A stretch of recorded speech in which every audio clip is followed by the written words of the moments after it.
Svajonės turėjau labai daug, svajojau būti labai daug kuom, ir kirpėja, ir rašytoja, ir šiaip kažką kurti, visą laiką norėjau kažką kurti, tai va čia turbūt pagrindinis buvo, kad kažką su menu ir kažką kurti. Atrandi kiekvienam žingsnėje vis daugiau ir daugiau savęs ir norisi turbūt vis plačiau ir plačiau ir tą pasaulį pažinti ir kažkaip tą harmoniją atrasti tarp savęs ir pasaulio. Apie projektą sužinojau, kad tiesiog draugė papasakojo, kad yra galimybė per darbo biržą gauti vizažistų kursus. Tai tuo tikslu tenais ir nuėjau ir ta konsultantė mano Jurga man ir papasakojo, kad yra galimybė praeiti pradžiai projektą Atrask save, o paskui jau tada gauti kursus. Dirbu vizažistą ir su to sieju ateitį, tik tais kaip, norisi turbūt kažką daugiau, jeigu dabar tai yra, sakykime, ten kažkokie vakariniai, proginiai, makiažai, vestuviniai, tai norisi truputį išeiti tos tokius gal platesnius vandenis, pradėti kažkokius grimus daryti, nors mes irgi šiek tiek prisilietėm su fotografė Diana prie tokių teminių fotosesijų.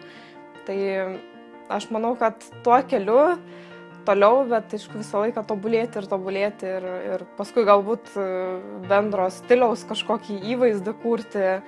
Tiesiog jungti tokią didelę visumą, kad tai didėtų, augtų ir tos rankos lavėtų. Iš tikrųjų norėčiau grimuoti, pabandyti ir teatre, ir kine, ir galbūt kažkokiuose, nežinau, projektuose, kažkokiuose ten madų savaitėse, kai būna. Tai, turiu tokią mintį, norą, kurį vis siunčiu į kosmosą.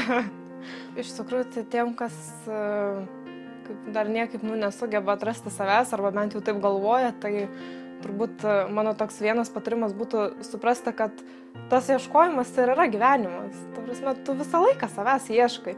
Tu kažką atrandi, tu tai veiki, tai fainai ir tada tu atrandi kažką toliau ir tai reikia priimti kaip dalį kelio. Tai nėra kažkas man tinka arba ne, tai yra tiesiog dalis kelio, per kurį tu turi praeiti. Ir aišku, kaip labai daug sėkmingų žmonių sako, jie visi pradėjo nuo kažko mažo ir paskui kilo aukščiau ir tada atrado, pradėjo kurti kažkokius didelius verslus, įsteigė ten imperijas ir taip toliau. Tai turbūt ir kiekvienas iš jaunimo turėtų pradėti nuo kažko mažo ir paskui ieškoti, po truputį tobulėti. Aišku, tą sritį pasirinkti yra labai sunku, bet kartais gal reikia pagalvoti ne, ką aš noriu dirbti, ten kastuvą paimti, ar ten teptuką paimti, ar dar kažką, bet pagalvoti, kuo aš noriu būti, kaip aš noriu atrodyti, ta prasme, ką aš noriu jausti tuo metu, ar aš noriu ten prakaitų bėgti, ne, ir ten tada tu galvoji, gal statybininku visai norėčiau būti, arba tu nori ten galbūt būti verslo dama, ne, ta prasme, tai tu visai kitaip save įsivaizduoji.